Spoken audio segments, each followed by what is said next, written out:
Hello then, welcome back to Financial Accounting and 4. This video, we want to look at the application of the double entry principle. So we are going to start by understanding what we mean by the double entry principle. So you see that the double entry principle, it is the accounting principle, but every financial transaction must be recorded twice.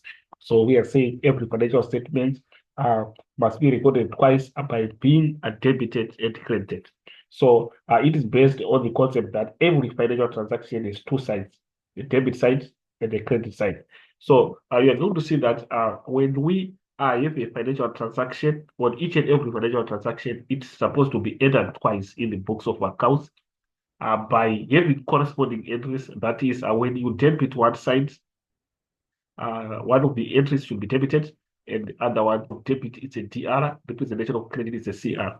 So you see that that is the scenario that we have in when we are having a financial transaction. So on the other end of financial transaction, the corresponding entry should be a debit, whereby you debit and you debit. So we have no such scenario. So you should say every debit entry has got a corresponding credit entry, or every credit entry has got a corresponding debit entry.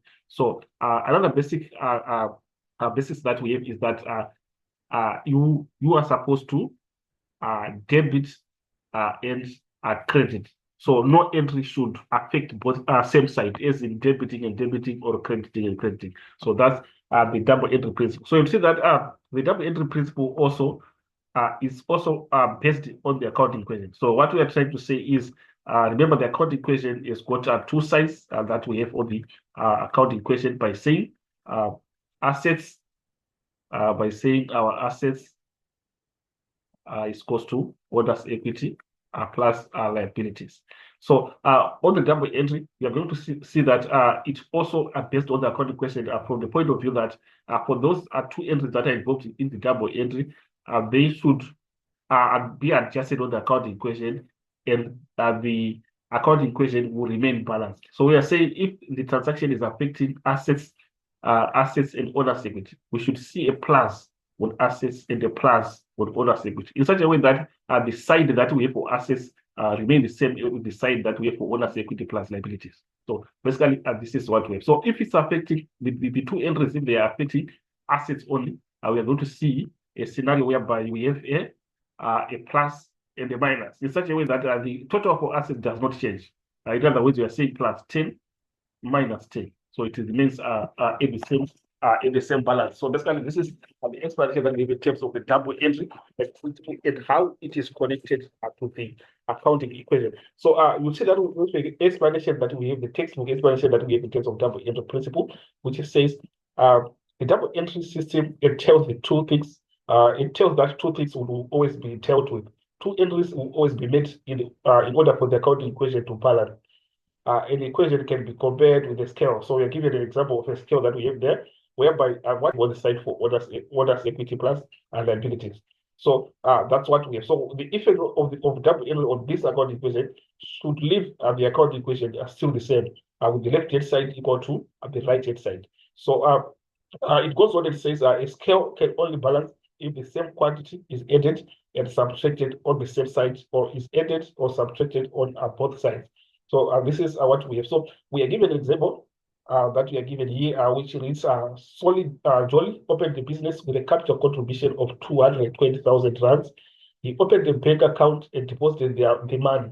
He bought a building for 100,000 rands, a vehicle for 50,000 rands, and equipment for 20,000 rands. The rest of the money was left in the bank. So basically, we have the assets that were purchased and the money remaining in the bank are all part of assets, whereby you got 100,000 for buildings, some bank 50,000.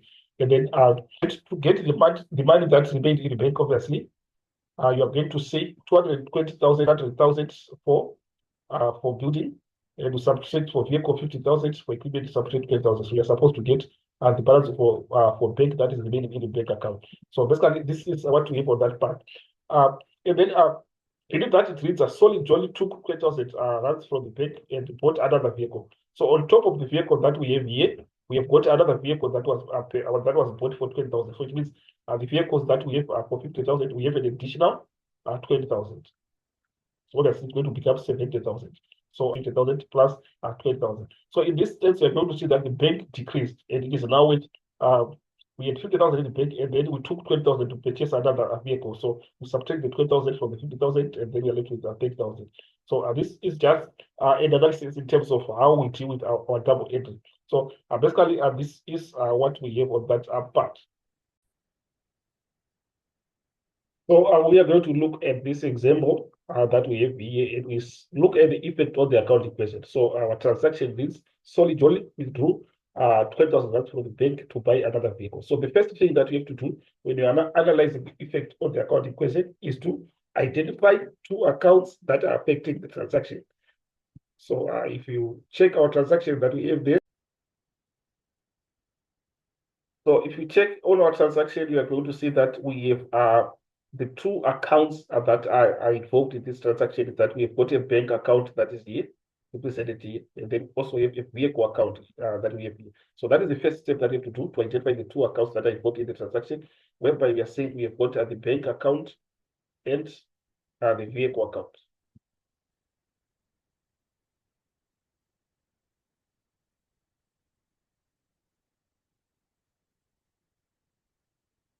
Then from there, you are supposed to identify which account is being debited and which account is being credited. So you can look at the movement of money. You see that money, we are purchasing a vehicle, so money is going out of the business. So we just use the concept that we debit the receiver, we are crediting the giver. So you'll see that the bank is the one which is giving as money is going out. So obviously, we are going to credit our bank as money is going out. So when we are receiving money in the bank, it's supposed to be debited. So the next step is to identify which one is going to be debited, which one is going to be credited. Remember, every debit entry has got a corresponding credit entry. So we are saying we are buying a motor vehicle. So what is going out is the bank, the money in the bank. So we credit. And as we are receiving a vehicle in the business, it's going to be debited.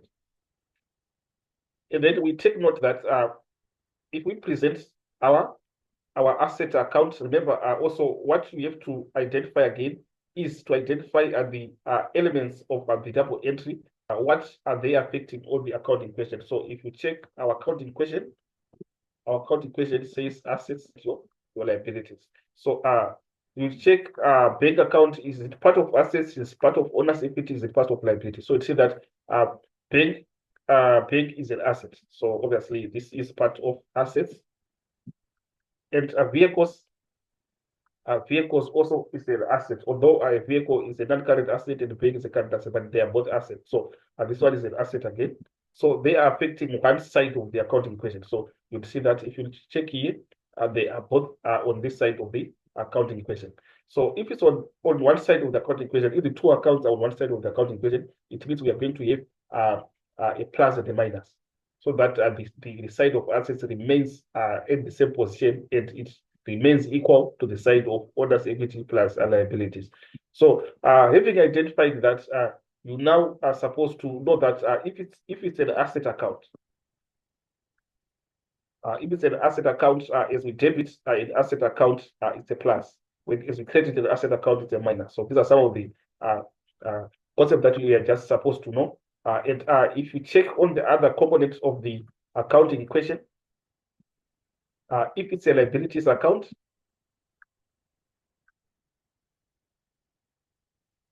if it's a liabilities account, by crediting, that's when we are going to have a positive. By debiting, you have a negative. So basically, that's what we have to go to. The last part where you have your owner's equity. So if it's now owner's equity, when you are crediting, it's a plus. When you're debiting, it's a minus. So basically, this is again what you are supposed to know. So in this case, we have got both of the accounts are part of our assets. So we're going to say that we are crediting bank account as an asset, which is a minus. So we have a minus. One of the effects is a minus on assets. And then we check on the other account, it's vehicles, and we are debiting. And when you debit an asset account, it's a plus. So it means here we have got a minus and a plus. So you see that the the balance that we have on the assets will remain the same. So in this case, if you refer back, you'd see that the amount that is involved is 20,000 rands. So basically, the effect that we are going to have on assets is going to be minus 20,000 rands on assets, and also we have plus 20,000 rands on assets. So basically, this is what we have according to the effect that we have on the accounting question. So we are also supposed to know about ledgers. Remember, these T accounts, we call them ledgers. So what is a ledger is also very important for you to know what do we mean by a ledger. So a ledger, basically, it is a record of all transactions affecting a particular account within the general account. In other words, we're just saying it is a collection of accounts. So you are going to see that the ledgers that we are talking about, it's a group of T accounts. Remember we have opened T accounts here. So when it's now a group of T accounts, we call them ledgers. So we are going to see that the ledgers, we have got 3 different types of ledgers.